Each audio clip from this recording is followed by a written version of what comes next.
Earlier today, we caught up with legislators at the Fairfield Legislative Forum to discuss the school district's allowable growth budget.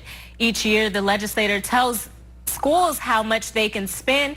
The increase is formally known as the allowable growth, and the standard is 4% each year.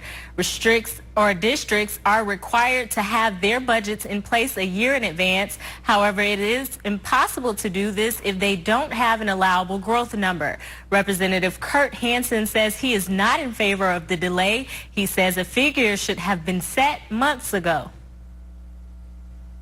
We violated our own law.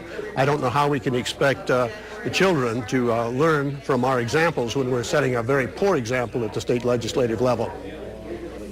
Hansen says if the allowable growth number isn't set in advance, schools will have to assume it's 0% and base budgets off that number. He says plenty of pink slips will be issued to teachers because of the uncertainty. Hansen thinks the allowable growth will be set during the very last days of the legislative session, with the Senate and House reaching a compromise. And we also spoke with Senator Mark Shelgren about the delay in setting an allowable growth. Shelgren believes school districts should be compelled to comply with setting its budget if the legislature fails to do its job by setting its budget in time. He also agreed with Hansen, saying that he thinks the allowable growth will be set last minute.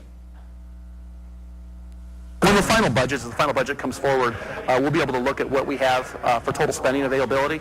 And I think that it's going to be negotiated at the very end, unfortunately, because I don't believe that solves the problem in a timely manner it should be solved in, but I believe that's what will happen.